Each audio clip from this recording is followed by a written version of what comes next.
Hello everyone, आपका स्वागत है एज द सिविल चैनल पर। और इस वीडियो में हम शुरू करेंगे स्लीपर का कॉन्सेप्ट। अब स्लीपर कहाँ से आया है? एक्चुअली ये ट्रांसपोर्ट इंजीनियरिंग का एक पार्ट है जिसके अंदर हम रेलवे इंजीनियरिंग पढ़ते हैं। तो इस वीडियो में हम देखेंगे कि स्लीपर क्या होता है, फंक्शंस देखेंगे स्लीपर्स के, उसकी रिक्वायरमेंट क्या होती है कि गुड स्लीपर्स के अंदर क्या क्या रिक्वायरमेंट होनी चाहिए, और क्लासिफिकेशन देखेंगे। तो चलिए बिना टाइम वेस्ट करे शुरू करते हैं। और शुरू करने से पहले चैनल को प्लीज़ सब्सक्राइब कर दें। जो नीचे रेड कलर का बटन दिख रहा है प्लीज़ उसका कलर ग्रे कर दें। तो स्लीपर्स क्या होते हैं? सबसे पहले तो स्लीपर्स नॉर्मली आपने जो ट्रेन देखी होंगी वो ऐसे देखी होंगी, रेल मतलब जो नीचे होते हैं, और जो उसके ऐसे ऐसे पोर्शन में लगा होता है उसे हम स्लीपर बोलते हैं। ठीक है, वो वुडन भी हो सकते हैं और कंक्रीट के भी हो सकते हैं। अब कंक्रीट के ही देखने को मिलते हैं हर जगह जहाँ भी आप देखेंगे।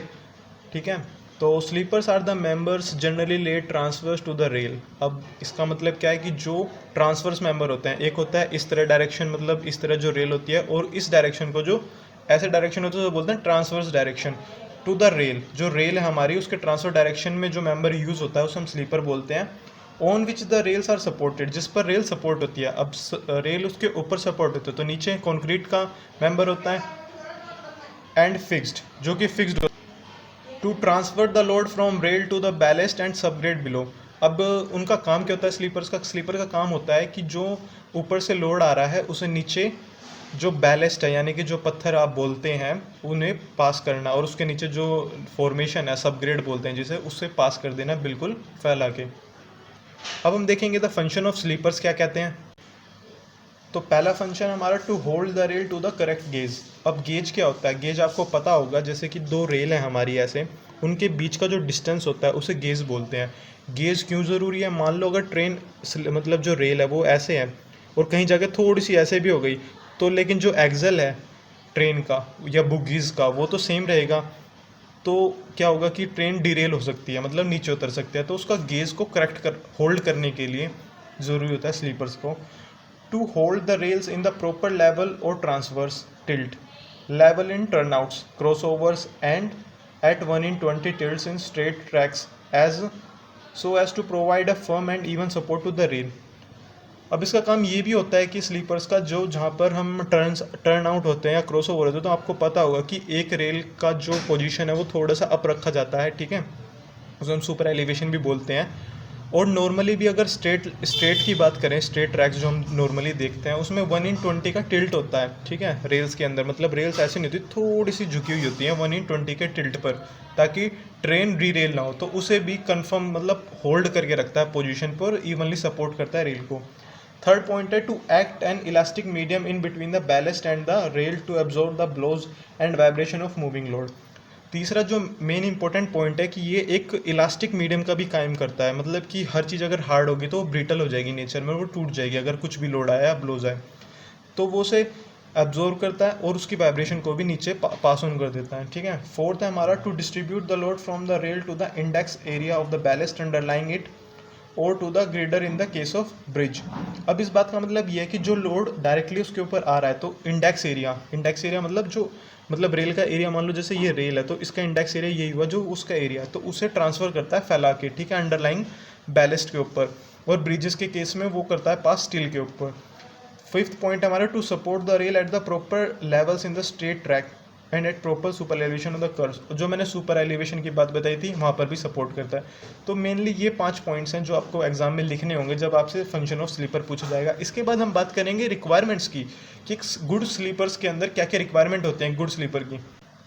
तो रिक्वायरमेंट क्या क्या है? The sleeper to be use should be economical. जो स्लीपर हम यूज़ करें वो इकोनॉमिकल होनी चाहिए। ऐसा नहीं हो कि आप किसी और मेटल की बना रहे हैं।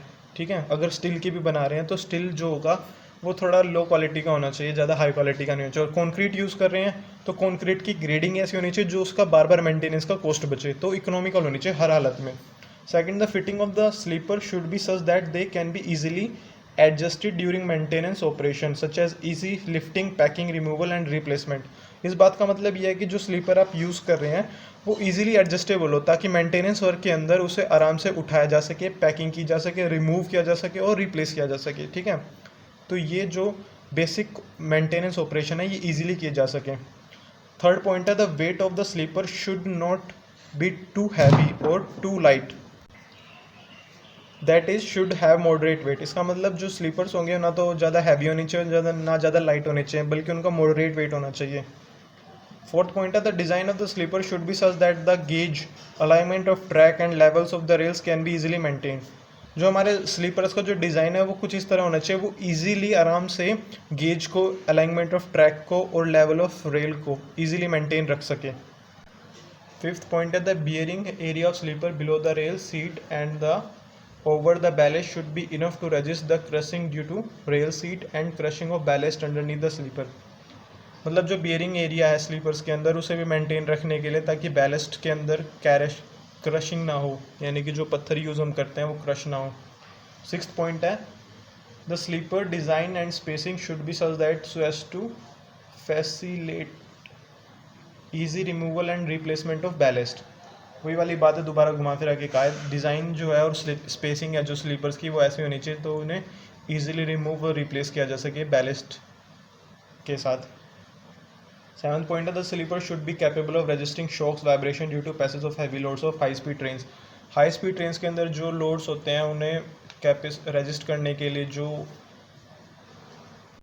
कैपेबिलिटी है वो हाई होनी चाहिए उसके अंदर, स्लीपर्स के अंदर।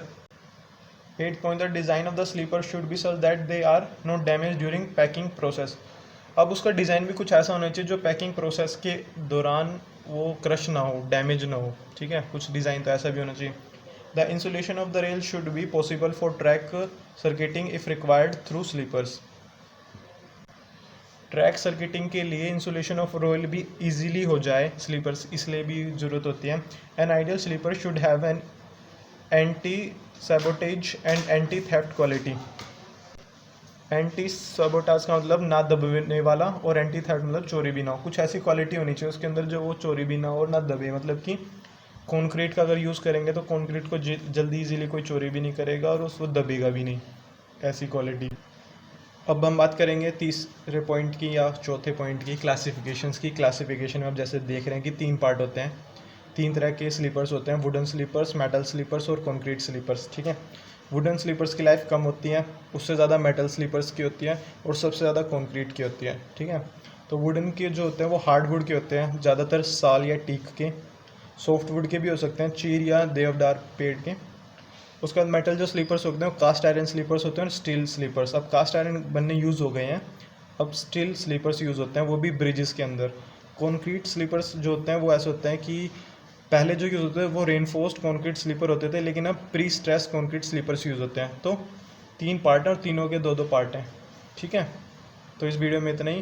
प्लीज़ चैनल को वीडियो को लाइक कर दें और चैनल को सब्सक्राइब कर दें।